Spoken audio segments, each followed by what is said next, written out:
And I think we're live, Elizabeth. So, hi. I'll do a little bit of an intro to kind of start us off. Anyone out there who joins us to this live chat, thank you for coming along. It's a Book Week Scotland event for us, and I'm joined by author Elizabeth Haynes, who's kindly joined us from all the way from her home to join us in North Lanarkshire today. She is the author of seven novels these days, I think it is. That's right, seven published and many unfinished ones now. And she also comes from a bit of a police background, which I think is probably a great place to come from for kind of writing crime novels and thriller novels like you do. We were fortunate enough to meet a few years back now. I can't believe it's quite so long ago. It was in 2005, and for our Encounters Festival, Elizabeth came along to Motherwell Library. I had just finished reading Into the Darkest Corner, which is a fantastic novel, and she was there to promote our new book at the time, Behind Closed Doors. And I'm really super excited to be able to invite her to come along and do this live chat with us tonight, because her new novel, The Murder of Harriet Monckton, has come out earlier this year, and I happened to see her doing a live book launch for it, and I thought, I want her to do that on my Facebook channel for the library. So here we are. So this is why we're here. So thank you for joining me tonight, Elizabeth. I must say it's quite a different experience with the way we've kind of set this up to how I fluffed the last Facebook live chat I did, which was the first time I'd ever attempted doing anything like that, and this feels a whole lot more professional, I must admit, and it's just a real privilege to be able to talk to your readers in Scotland from all the way here in my slightly dodgy Wi-Fi connected office in North Norfolk. So thank you so much for having me again. And I don't think it was quite that long ago. I think it was. No, well, because Into the Darkest Corner I didn't write until 2011 it was published. So I think it was probably around 2013, 2014. Yeah. Anyway. Like I say, your new book is out. It came out earlier this year. I have it. Oh, well, excellent. Thank you very much. In the camera. Where am I going? Thank you, Chris. It's shiny. Yeah, and I have to. I'm not quite at the end of it just yet. You can see I've got a little bit left to go, so I don't quite know who you've pinned as a murderer just yet. Okay, I will not say. I will keep that to myself. We have got a Facebook book group, which we have set that as the book for this month. Brilliant! And we also did Into the Darkest Corner last month as well, just as I was getting them a bit prepared for the whole kind of Facebook live chat. They didn't quite realise that at the time because it was a bit of a secret, but now they know why I picked your two novels for the last 2 months. Excellent! And I have to say, I'm really enjoying it. It's a fantastic book, and I find it quite interesting that you decided to go kind of into sort of historical fiction a little bit with it, because all the other books that I've read that you've done so far haven't been sort of historical. So, what was the kind of thinking behind kind of going after that kind of sort of slightly different genre for you? Okay. It sort of happened a bit by accident, really, and it was prompted largely by moving from Kent to North Norfolk. Now, North Norfolk is a fantastic place, but it's one of these places where you have to be wanting to go there because it's not on the way to anywhere else. So really, it's quite. I'm only 2 miles away from the sea, and beyond that, I think is Norway or actually no, probably Holland, isn't it? Across the water. So there's it's very remote, and it's very peaceful, and there's a real sense of history because a lot of North Norfolk hasn't been built on yet. Right. And there was just something about the atmosphere when I first moved here, the mist rolling in from the sea. I had a hankering to write a Victorian novel, and I've been a massive fan of historical fiction, particularly Victorian and Victorian true crime as well, for a long time. And I started writing a kind of Victorian coming-of-age story about a young woman who'd returned from India, where her father was a tea planter, and it was just about adapting to life in misty, cold North Norfolk with the wind blowing off the sea after the sunshine of India.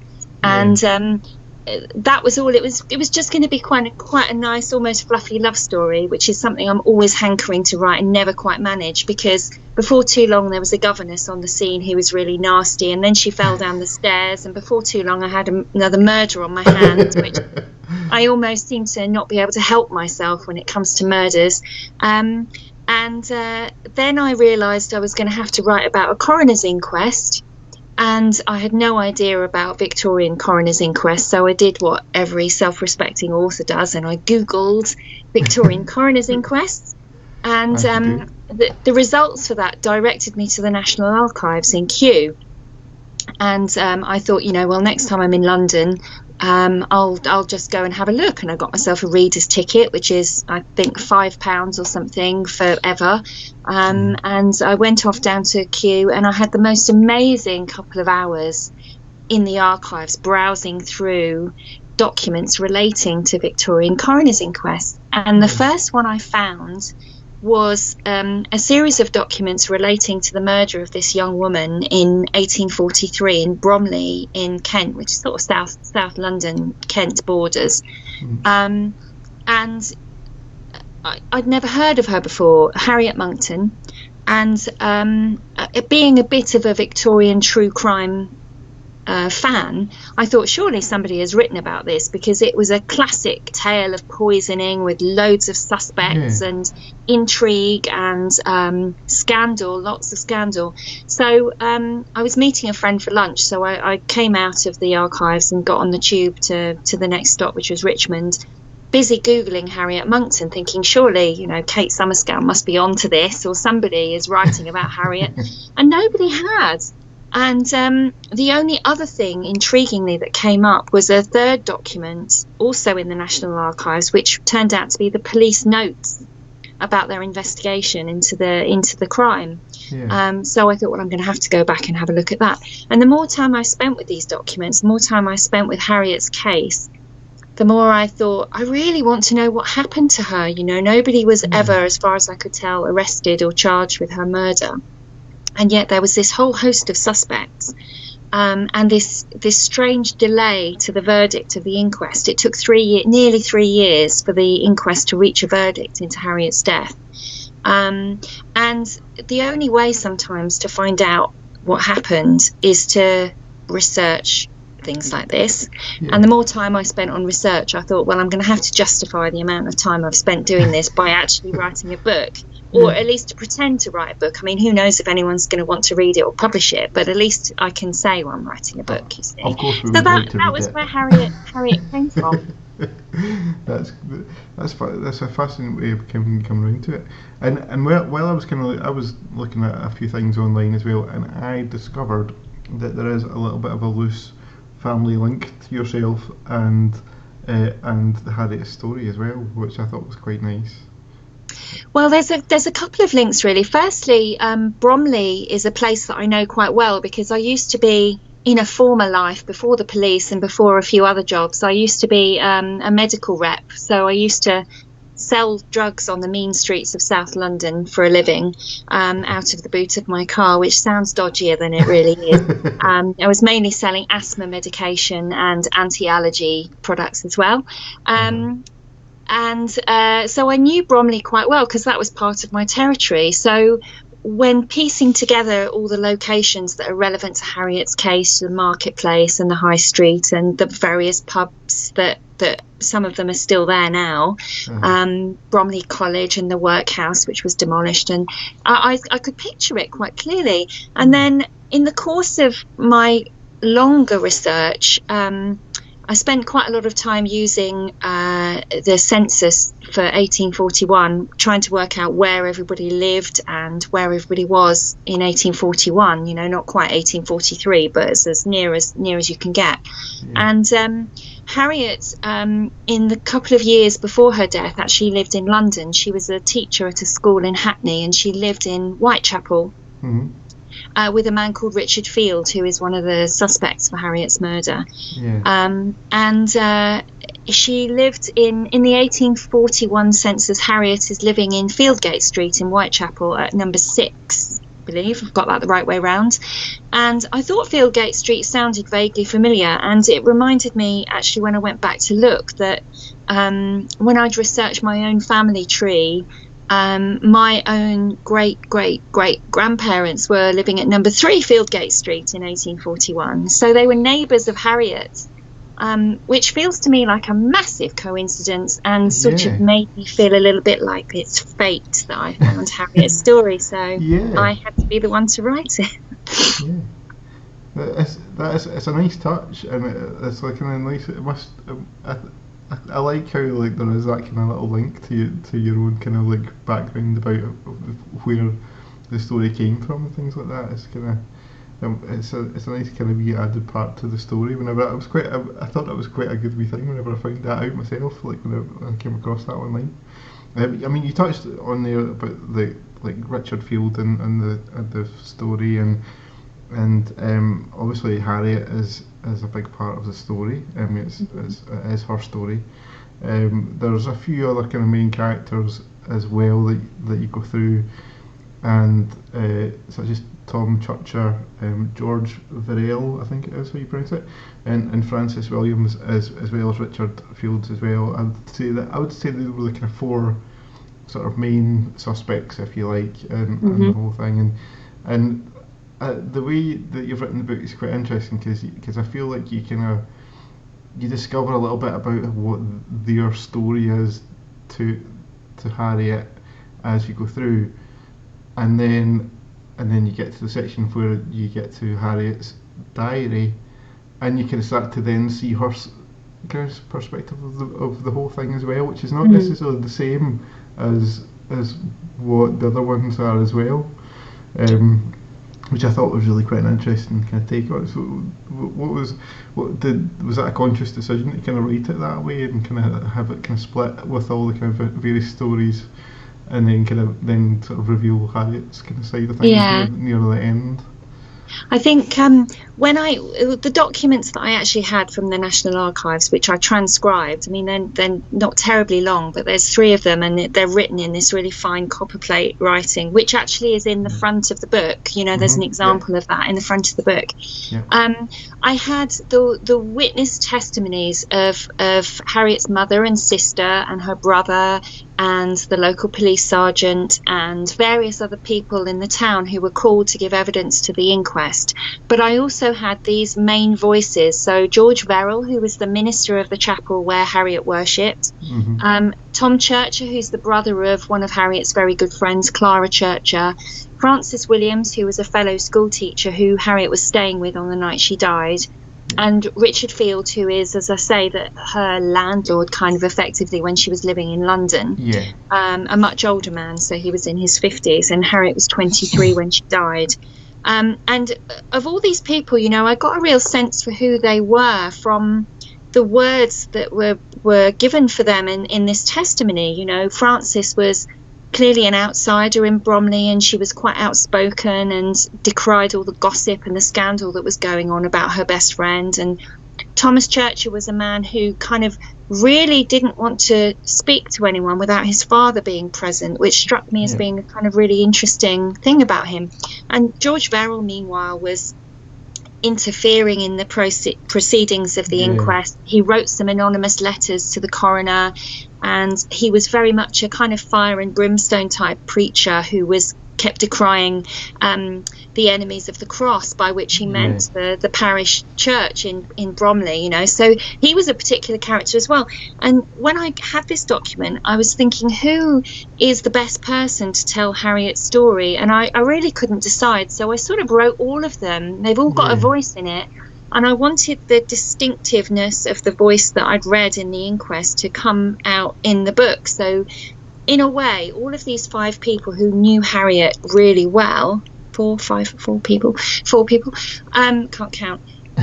They are they've all got a different Harriet. They all Yeah. have a different version of Harriet, and that's quite noticeable until you get sort of, I think it's just over 2/3 of the way through the book, and then you get to hear Harriet's version, as you Yeah. said, through her diary.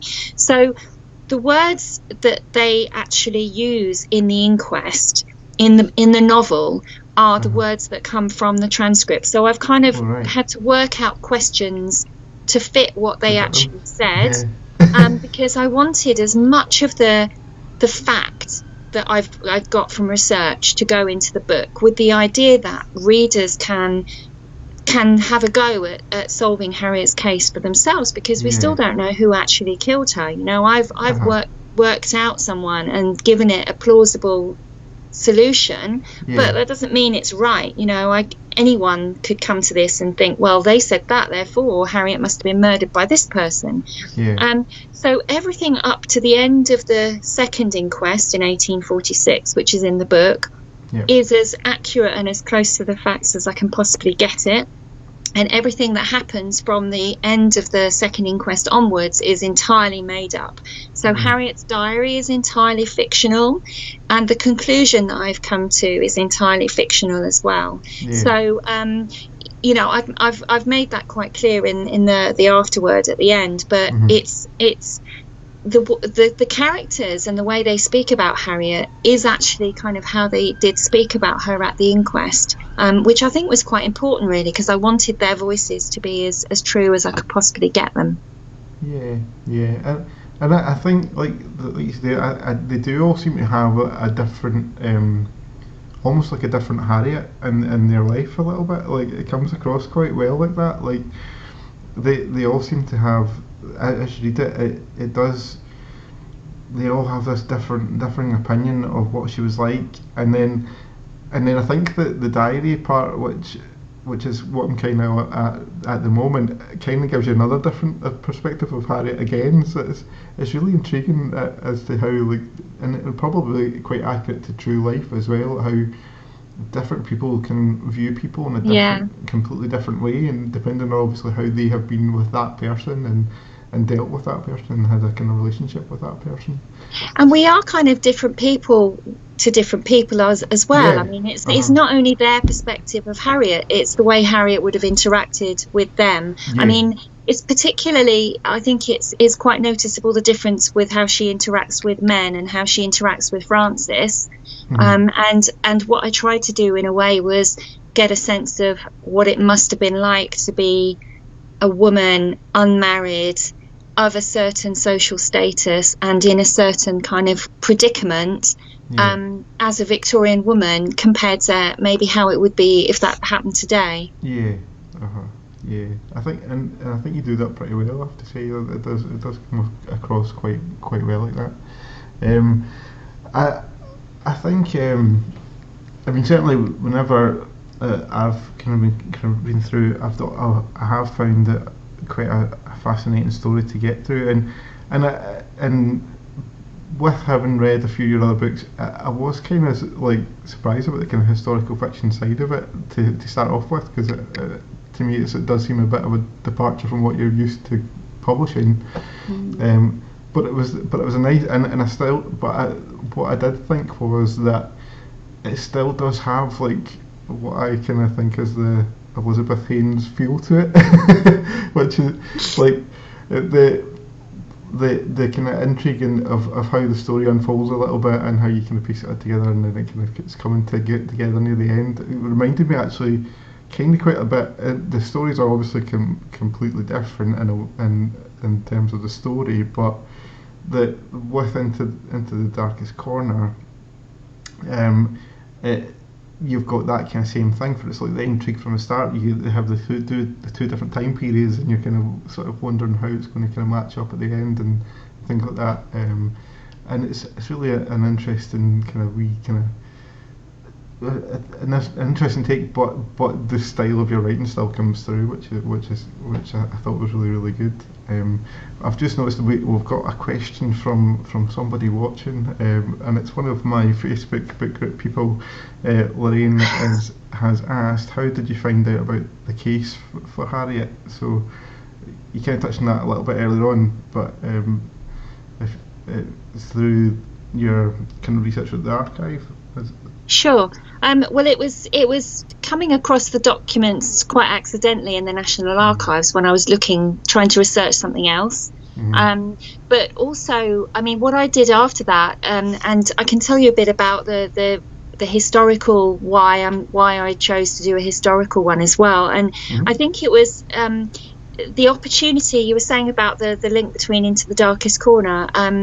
And you mentioned earlier that I've got this police background. It's almost like having found this unsolved case. It's the thought that with the forensics that we've got now is not really any good, but certainly the investigative techniques that we've got now, the analytical techniques, because I was an analyst for the police, there must be a way of solving this murder. There must be some detail in the archives or the other sources that I found afterwards, which was the British newspaper archive in particular. Now, I believe all libraries pretty much have got free access to the British newspaper archive for their readers. I think most places you just have to sign on to a computer at the library and you can access all of the newspapers pretty much that are on there. So all of that data there, I thought surely somewhere in there must be a clue that someone has missed. So partly that's what I was trying to do with the book as well, is apply modern investigative techniques to Harriet's case in the hope of solving it. So initially, to answer your reader's question, it was just having a casual look through things in the National Archives. And it's not just the National Archives in Kew in London, which I'll admit is quite a long way for your readers to go just for a little casual day out, but archives everywhere. I mean, after I'd perused the 3 documents that are Harriet's case that are in the National Archives, and then the British newspaper archive, thanks to the library and online, I also spent some time in Bromley Central Library, where they've got their own fantastic archive, and the fantastic, lovely librarians there. You approach them and you feel like a complete fraud, especially being a non-historian. I write contemporary crime books, and you go to the lovely librarian and say, look, I'm researching this, can you possibly help me? Expecting them to laugh and say, what do you think you're doing? You clearly don't know anything. But no. So for a start, they pointed me in the direction of a fantastic book about Bromley, which proved to be absolutely invaluable because it had a lot of social history going back to the beginning of Bromley, but particularly for the 1840s, it had got a record of which shop belonged to this person and where this person lived and that person, and when the workhouse was demolished and the fact that it was then a terrace of houses, all of this stuff. They also had on microfiche the Baxter cuttings, which was newspaper cuttings from the local newspaper that clearly wasn't on the British newspaper archive. And from there I got a photograph of George Verrill's house, which was demolished quite soon after his death, I believe, and just such a wealth of detailed material that helped provide sort of colour to the book and made it really come to life for me, and hopefully then thereafter for readers as well. And then the census was really useful, so that, for example, Frances Williams is the school teacher, the Bromley National School. She was the leader of the girls' room, and I used the 1841 census to find all the children who would have been in her girls' room. Now, clearly 3 years have elapsed, so quite possibly half of them had died of scarlet fever or whatever. But if you're going to populate a school, you might as well make it with children who were actually there in Bromley at the time. So there's a whole wealth of stuff out there that I had no clue about when I started, because not being a historian. But it was tremendous fun, and also great source of procrastination when I would get stuck with things, is just go off and research a bit more, Yeah. Lorraine has just said that it does feel like you're travelling back in time, stepping back in time a little bit when you're reading it. So I think you managed to capture the time frame quite well, and in doing so and thing. Thank you, Lorraine. Thank you. And whenever you're talking about archives, I feel like I should really do the CultureNL plug and mention North Lanarkshire Heritage Centre, where our archive team is. Yes, so, I bet they're fantastic. Any budding authors looking to do a North Lanarkshire historical novel, head over to them in Muddle, and I'm sure they'll be able to find your very own little Harriet Monckton story. You know what? The archives are stuffed full of untold stories, and just having come across Harriet's story in the first couple of minutes of having Googled Victorian coroners' inquests, that there's so much out there. It feels like, if you can't think of an idea for a book, all you have to do is saunter along to the library and the archives and have a little look, and there will be something in there that inspires you. Not to mention all these voices of people that have been forgotten who are still recorded in the archives. So highly recommend a trip to your archives. There's always lots of hidden gems in there, I'm sure, to discover and things. Definitely. I don't want to feel as if I'm putting you on the spot a little bit with what I'm grasping, but do you want to do a little bit of a reading from the book, or? Oh yes, I could do. Now, do I have one to hand, or am I going to have to get up and hang on? Right, there's one on the shelf behind me, but I'm just going to unplug my earpiece for a second. Hold on. No worries.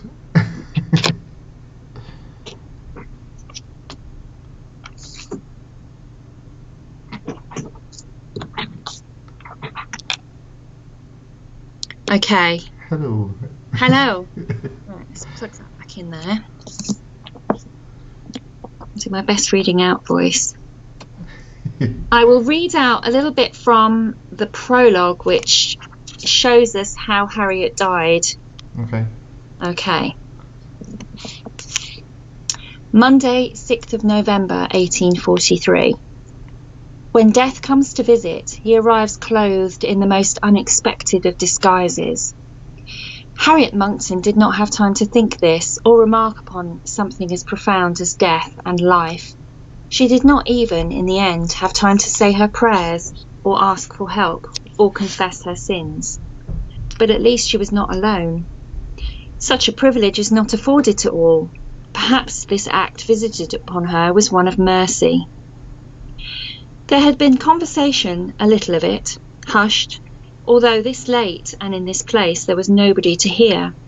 Perhaps someone might be walking home from a visit along the lane, some 30 yards away, but here they were entirely alone. There is something I could do to help you. She said, I thought we agreed. You're not the first girl to find herself in trouble, you know. It's obvious to anyone with an eye and half a brain. Look at you.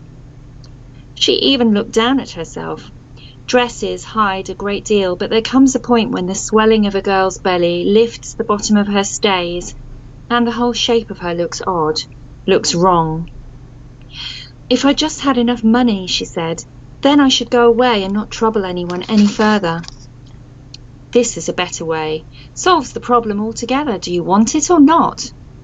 What is it? She said. A draft. It will help you get back to the way you were. The effect is very quick. She considered it. She even looked at the bottle, although she did not read the label. If she had, she would have seen this. The cordial balm of Syriacum for the treatment of those who have fallen into a state of chronic disability, nervous disorders of every kind, sinkings, anxieties and tremors, which so dreadfully affect the weak and sedentary, will in a short time be succeeded by cheerfulness and every presage of health. Provided by R&L Perry and Co. Perry's Purifying Specific Pills, 19 Berners Street, London. The cordial balm of Syriacum, of course, was not what the bottle contained. Surely it would be a terrible sin, she said, but already she was wavering. Will it hurt? She asked, and Death rubbed his hands with glee, knowing she was almost his. There was a moment's hesitation, but then she uncorked the bottle and drank the contents down. Her last act on earth was a brave one. Perhaps that would make a difference. The look upon her face at the end, after the initial spasms and the shock of the pain that seared down her gullet as the poison took effect, 35 grains of it, they would estimate, when 3/4 of a grain was supposed enough to kill a man. It was almost one of peace. Surprise, perhaps, that it should end thus. There were no screams, nothing but a squeak, and some rasping sound like someone trying to clear their throat. By the time she hit the floor, she was already dead. Dark blood bubbled from between her lips, the colour of varnish. Her eyes were half open, glassy. For some moments there was silence. She would have to be moved, of course. She could not stay here. The second part of the plan was set in motion. Half lifted, half dragged, but then the small bottle that had been clutched in her spasmed fingers slipped free and clinked onto the stone floor, along with some coins. She was heavier than she looked. Perhaps she could be left after all. The world would forget about Harriet Monckton.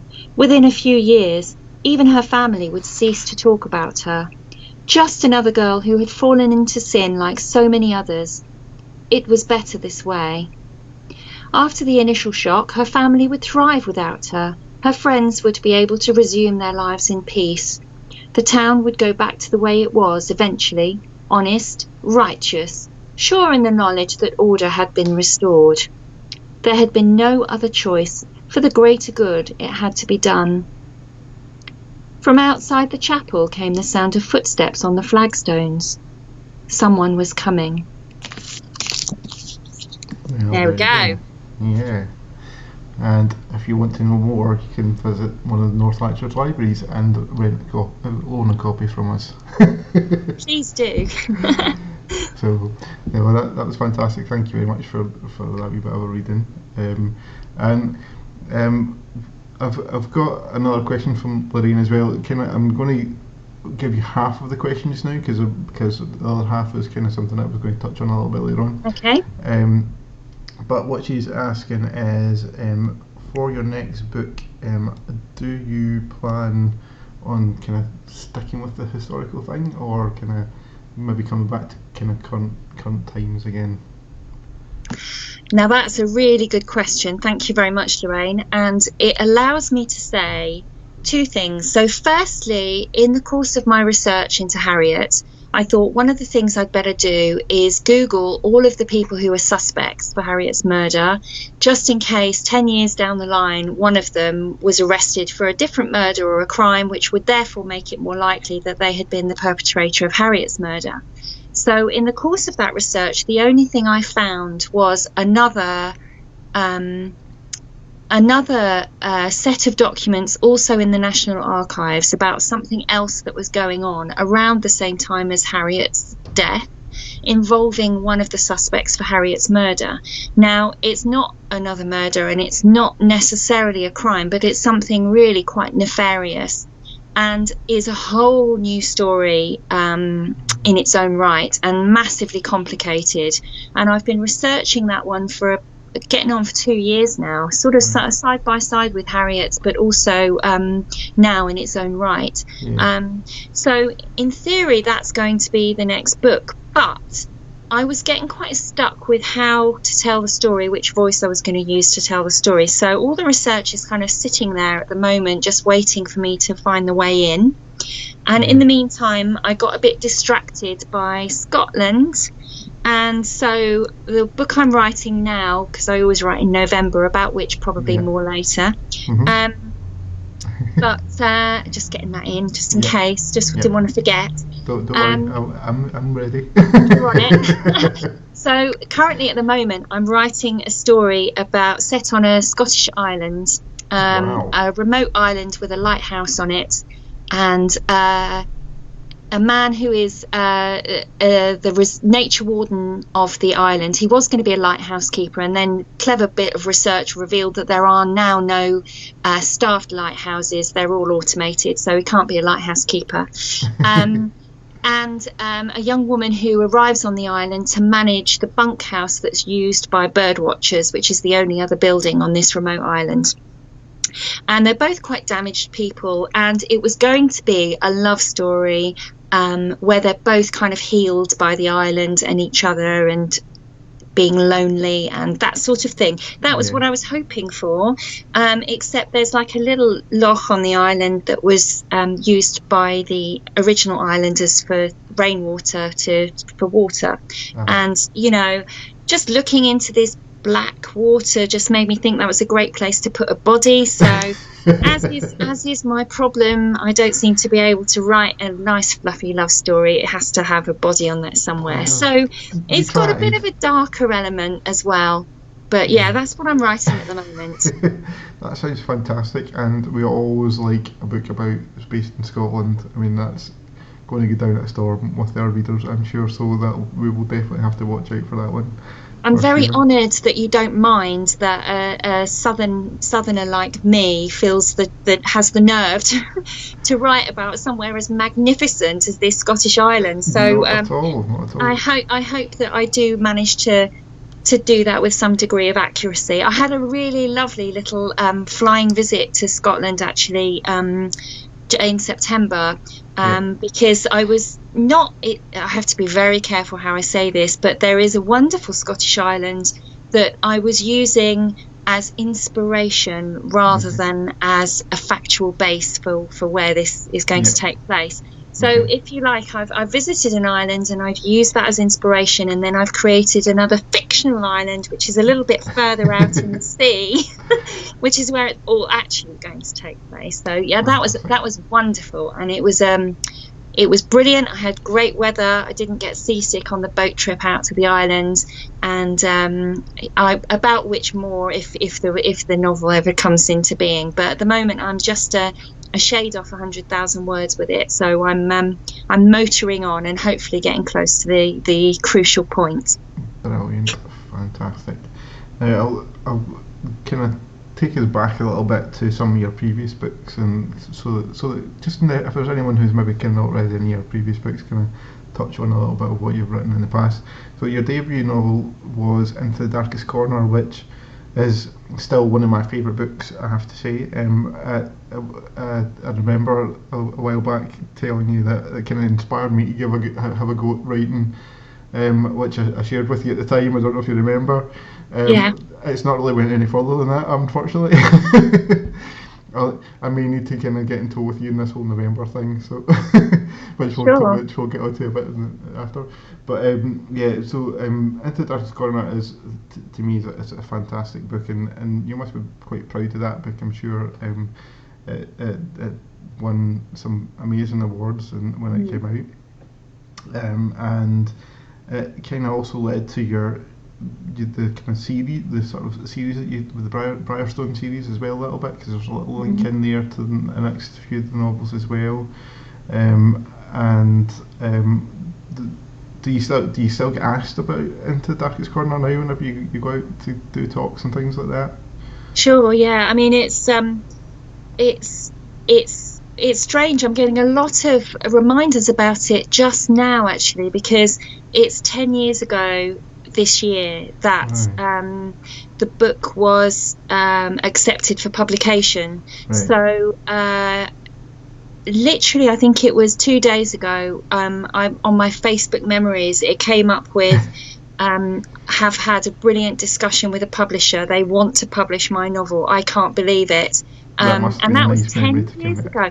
It was incredible. I mean, it was such a roller coaster and such a shock as well, because publication feels like something that happens to other people. Even now, 10 years later, I still have to stop every so often. I stop and think, this is my dream. I always wanted to be a writer, and I never thought it was a legitimate career choice. I never thought it was something that someone could actually do for a living. And such a tremendous honour to not only have been published and still being published, but also to have people who I've never met who've read my books. It's just still kind of takes me by surprise on an almost, I should be getting used to it by now, but I am still blown away when people tell me they've liked my book, whichever book. So for you to say that it's still one of your favourite books and that inspired you to write is just a real honour, Chris. I do thank you for that. And what I will say to your readers is that I'm sure some of them will be writers as well, or want to be writers, and the lesson there is, if it can happen to me, crikey, it can happen to anyone. The key is just to get out there and give yourself the opportunity to write, and to allow yourself to prioritize it as a legitimate thing for you to be doing, because your voice is important, your writing is important, and we'll come back to NaNoWriMo, but one of the sayings from that is your story matters. It really does matter, right? And Chris Beatty, who founded NaNoWriMo, one of his sayings that I love in particular is, the world needs your novel. Right? The world is waiting to hear your voice. So good line. It is, isn't it? I've got it written in various places to remind me when I'm thinking, really, nobody wants to hear this stuff anymore. You've had enough, Haynes. Just stop now while you're ahead. Never enough.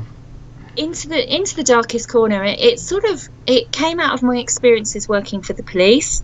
There was a time where I was the analyst who was specialising in violent crime for the borough of Maidstone in Kent. So in the course of my work, I read every domestic abuse crime report that came in for the borough. And it was inspired really by all those stories of abuse in the home, between partners and family members. And I had my own preconceptions really challenged by a lot of the things that I read, because before I just thought, well, if I was ever in an abusive relationship, I would just leave, I would just walk out. And it really isn't that simple. When you hear the reasons why people stay in abusive relationships, there's so many layers to it, and it's such a complicated matter that I realised I've been so dismissive of my opinion to say that. So I wanted to explore what it feels like not to be believed when your friends and family think the partner you're with is amazing and charming and wonderful, and you are feeling controlled and vulnerable and afraid. So I wanted to explore what that felt like, but also there were lots of other reasons where that came from, but it was definitely inspired by work and then the subsequent books. So I had 3 standalone novels, which were Into the Darkest Corner, and then Revenge of the Tide, which is about boat renovation and pole dancing, and Human Remains, which is about social isolation and loneliness, but also has a police element to it as well. And after that, I did 2 police procedurals, which are the Briarstone novels that you mentioned, and they have sort of links to Harriet as well, because there's a lot of documents in those books which are police type of documents. So you've got witness statements and telephone analysis and forensic reports and things like that, with the idea that the reader can then use those source documents to try and solve the case alongside the analyst who's working on it. So they're all quite different, but there are links with the later novels. So in Into the Darkest Corner, the police sergeant who investigates Catherine's case is Sam Hollands, who also is one of the main characters in the Briarstone novels as well. I've just noticed that, going back a little bit, that your body in the loch in your new story seems to be going down a storm. Rachel has commented saying that murders equal better than romance. So there you go. So I know. I'm fighting it. Do you know what inspired the body in the loch story? And I don't think I'm giving anything away here, but on my little trip to the Scottish island in September, I had a really long chat with the reserve manager on the island, who was really, really helpful. Even when I told him I was writing a novel, he wasn't at all put off. But he was telling a story about how they'd got a researcher who'd been working on the island for a number of months, who needed a seal skeleton as part of her research. And it's not something that's just lying around, a seal skeleton, but they did have regularly dead seals on the beach, from injuries that they'd suffered or fighting or whatever, or just old age. So they had a seal carcass, And what they did was they put it presumably in some sort of netting bag or something, but they put it into the loch and left it. And over the course of, I don't know, 6 months or something like that, whatever was in the loch ate everything apart from the bones. And they pulled out this net bag. And lo and behold, she'd got a perfect intact seal skeleton with all the wee bones and everything. And there's my little author's brain thinking, I've got to put a body in that loch. I've got to put a body in. So that's kind of the inspiration. At that point, I didn't even have a body and no idea how the body would have got there or what would have happened to it. So, you know, I'm still kind of plotting what's going to have happened, but definitely the loch is very atmospheric. It's got these steep granite walls either side, so there's no real reflection of the sky. It just looks black, and I think if you fell into it, you would have real trouble getting out. Yeah. Yes. It sounds fascinating. And the other thing I was going to ask you a little bit about the Briarstone novels. It's been about 4 years since you wrote one of the Briarstone novels. Are we going to see a return to Briarstone at any point? Well, I have written 80,000 words of the third Briarstone book. This is one of my unfinished ones that's languishing. There's a few things that sort of stop me in my tracks with that one. The first thing is that it's now been quite a long time since I worked for the police. So I took a career break in 2013 from Kent Police, mainly to write full time. And I moved away from Kent entirely in 2015-16. And things move so fast in the police that I don't feel really quite as confident in writing accurately about police procedural as I used to. So that's one thing that's holding me back. The other thing that's holding me back is the first two Briarstone novels. They're kind of standalone stories in their own right, but the overriding theme that's running through, in theory, all three books is this people trafficking case that's going on behind the scenes as well, with some of the main characters. And I read a book by a really good friend and former colleague, Lisa Cutts, whose books I can highly recommend, because at the time she was writing them, and now actually she's still a serving detective. Mm-hmm. So her books are spot on accurate. She knows what she's talking about. And she wrote this amazing book called Burial Rites. Yep. No, that's not right. I'm thinking of Hannah Kent. Buried Secrets is Lisa Cutts' book, which I'm sure it will be in the libraries, or I'm sure you can ask them to get it for you if you can't find it. And she has written about people trafficking in a way that absolutely broke my heart. I mean, I'm always emotionally moved by books, but I'm very rarely moved to actual tears when reading a book. And Lisa's book moved me to tears and had me laughing out loud several times. And when I read that book, I thought, do you know what? There's no way I can write anything that's anywhere near as good on the subject. So almost in a way, if I do write the third book, I need to rewrite it and change what I'd written. And at the moment, I don't think I can do that with enough accuracy for me to be comfortable with it. So it's kind of on hold. Yeah. And I'll never say never, but for the time being, I've got shiny thing syndrome, and I'm all about the Scottish Islands and the Victorian true crime. Yeah, that's nice. I always wondered as well whether there'd ever be a kind of a return visit of Catherine at any point as well, from Into the Darkest Corner. Well, it's funny you should say that, because another of my unfinished novels is Just Between Us and your readers. Is a sequel to Into the Darkest Corner. Oh, wow. And yeah, I know. Got 60,000 words, I think, of that one.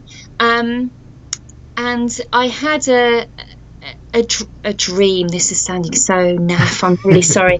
But I had a dream about Catherine 10 years later, and where she was and what she was doing, and how she was still fighting back.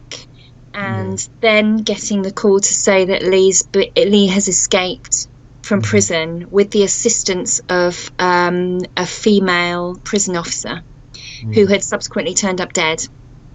And how this time, instead of waiting for him to find her, she went looking for him. Oh, that's a nice twist. I like that.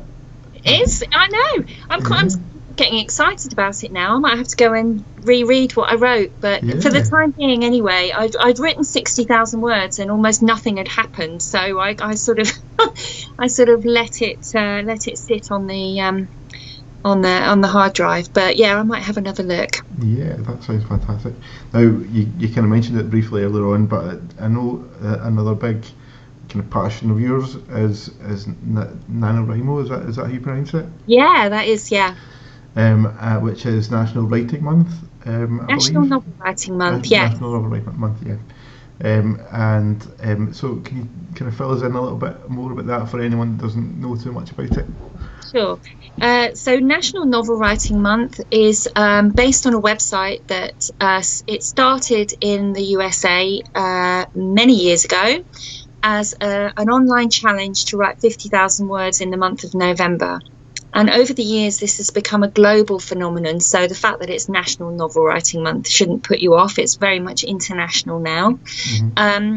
And all over the world, during November, people get together, or even in the privacy of their own homes, to write 50,000 words. Now, it sounds like a massive amount of words, but the focus is very much on quantity rather than quality.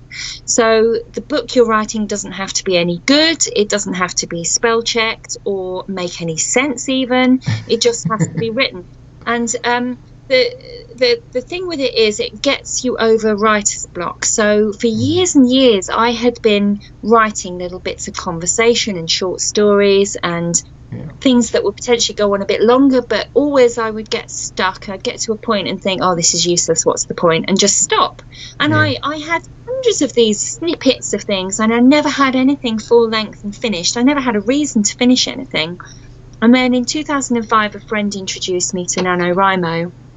And instantly I thought, well, this is a challenge I can actually have a go at, you know. Mm-hmm. And I loved it. And it just, when you get to that point where you get stuck, because it's still November, you just carry on.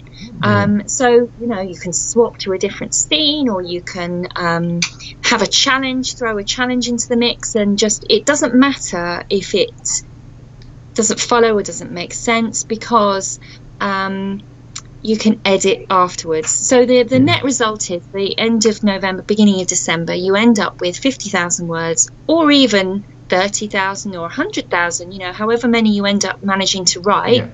But you can then edit and look at and work with.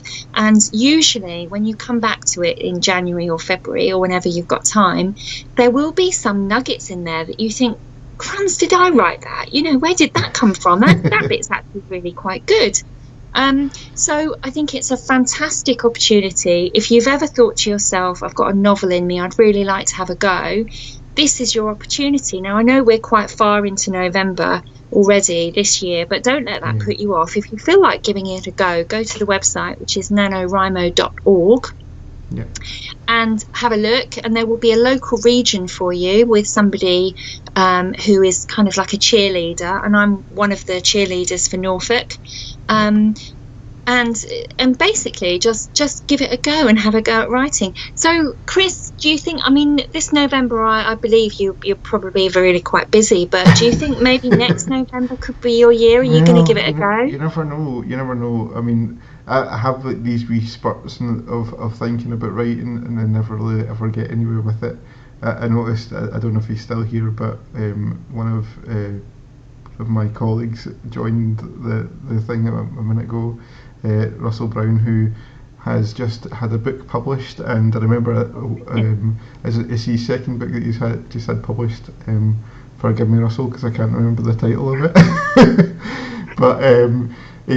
But when he got his first book published, I remember talking to him about that then, and him basically kind of echoing kind of what the whole sort of NaNoWriMo kind of philosophy of just write it and just get it done and do it, you know. It was quite it's just one of those things, like you say, since the the introduction of my 3-year-old toddler 3 years ago. He has taken up a good chunk of my free time, but I do kind of think about it quite often, and I think I will try and kind of dig it out and possibly try and add to it a little bit, because I've spoke to so many authors who have all kind of said similar things. I remember Carol Ramsey at one point saying the same thing to me, just write it, just get it done, because I met her at an event and she had kind of asked about if anyone was writers, and I'd said that I'd kind of given it a go. Yeah. And she kind of said, I think she kind of said, like, the next time we meet, I want you to have read that book. I don't think I've met her since, so I think I'm still okay. but you know, I still have that kind of thought in my head of thinking I need to have that book. Yeah, I think you know, that there are serious, genuine reasons not to write. If you've got a toddler, it is a big one. If you've got a full-time job, if you've got caring responsibilities, these are all things that is, and also you know, people who have different creative jobs, or just any job really. I think you only get, my theory is, you only get a certain pot of creativity per day, and if you're having to spend that creativity in your day job, or, you know, looking after someone or whatever, then it's really hard to be able to get the motivation to write. But if you can do it, if you can sort of prioritize writing, even if it's just for an hour a day, half an hour a day, it doesn't take long to build into something useful. And also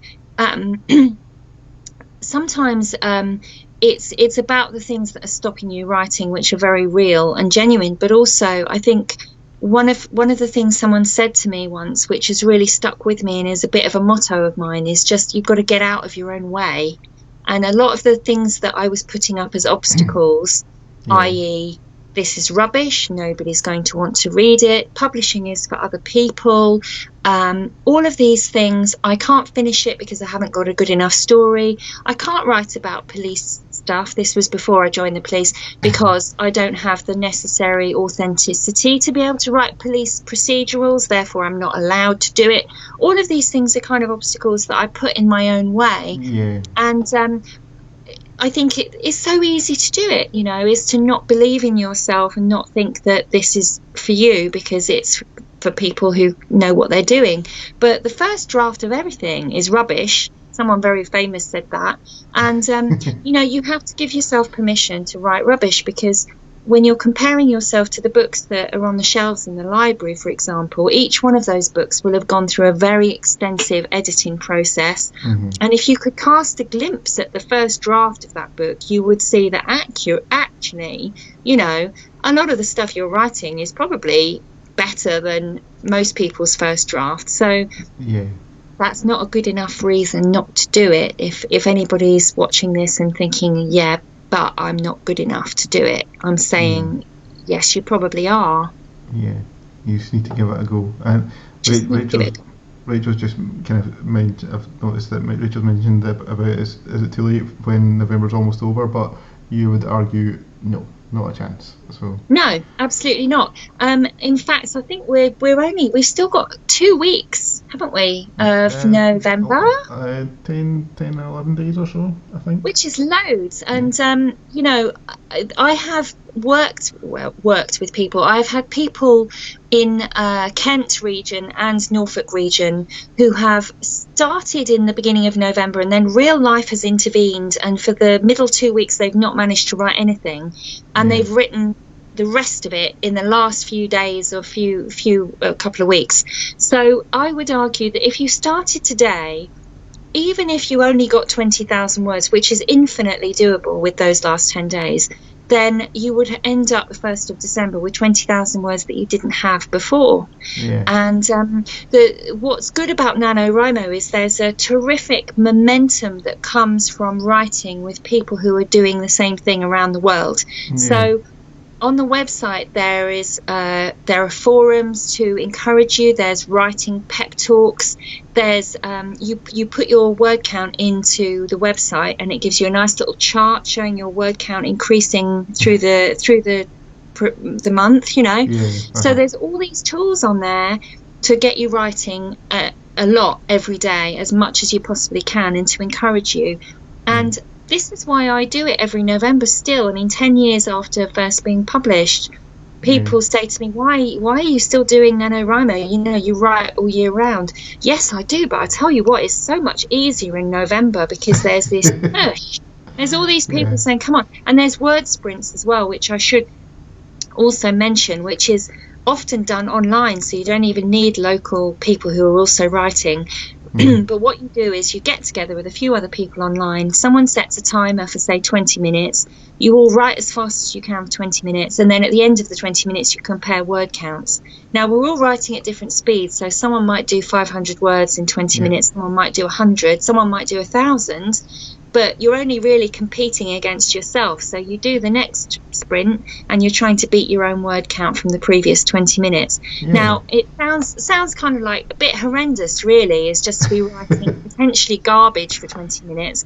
But it gets the word count up. And within that 20 minutes, because of the momentum you've got built up, I promise you, there will be some good bits in there as well. And aside from anything else, it's just great fun. I love it. So please do sign up and give it a go. And am I right in thinking that some of your novels was kind of like being almost like born out of some of the stuff all of them. Yeah. I mean, all of them apart from Harriet. And I tried writing Harriet in November a couple of years ago, but I got stuck because I hadn't done enough research, and that sort of derailed me a little bit, if you like. But all of the rest of my novels, all 6 of the published ones, all started in November, all of them. And I still write in November every year, and will do forever, really, because NaNoWriMo, I owe my career to this website. Because if it hadn't been for NaNoWriMo, I would never have finished anything. I would never have had the reason to carry on writing. That's fantastic.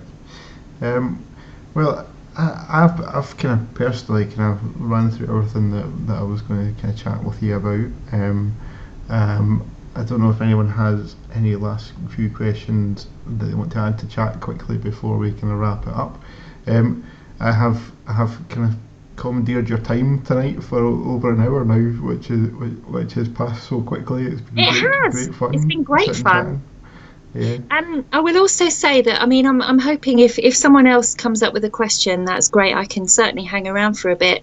But I will also say that if you think of anything afterwards, or if anyone is watching this subsequently after we've finished talking on Facebook, then please feel free to get in touch with me on Facebook. The author page, I think, is Elizabeth J. Haynes on Facebook. Or on Twitter, I'm Eliz J. Haynes. And do, questions come my way, please do. It'd be lovely to hear from you. And it'd be great if someone sort of has seen this and wants to tell me that I don't sound like a complete nasal idiot on on video, which I'm always convinced I do. So, that would be great to hear from you. That's fantastic. Thank you very much, Elizabeth. I think everyone who has been in the chat and at least got a little bit will no doubt agree that it's been a fantastic hour, and lots of great insight into how you went about writing about Harriet, and also just a kind of background of your other books, and some fantastic tips there as well as to how to get through that kind of writing block and just actually kind of get some story ideas down on the blank page, and kind of moving past that and getting your kind of novel out there and sorted, and your story kind of written for hopefully others to see. And I'm pretty sure others will agree with me. I'm looking forward to that Scottish story coming out at some point too. So hopefully that appears in the near future, and we can do this all over again. Oh, that would be great. Also a little bit excruciating talking to Scottish people about a Scottish novel when I'm not Scottish, but anyway, I'm sure it'll be fine. No, it is perfectly fine, and I'm sure going by the books that I've read that you've done already, I'm sure that you will do it perfect justice, and it'll be an amazing book. So there's not really any more questions coming through, so I think I will just thank you, Elizabeth, first of all, for spending a bit of time with us tonight, and thank everybody else who has spent at least a chunk of time chatting with us. I hope everybody has enjoyed it, and everyone is having a fantastic Book Week Scotland so far. We are kind of halfway through the week, but we do have plenty of events still going on within CultureNL libraries. There is Melanie Reid is at Wishaw Library tomorrow night, I think it is, and Claire Askew as well is at Coatbridge Library and on Friday afternoon, as well as loads of other little events and stuff like that. So you can find out all our events if you go to culturenl.co.uk/Book Week Scotland, and you'll find out all the stuff that's still to come. And one final thank you again, Elizabeth, for kind of joining us here tonight. It's been fantastic. So, thank you, everybody. Thanks. All right, and bye everyone. I will cut us off at this point. All right, bye guys.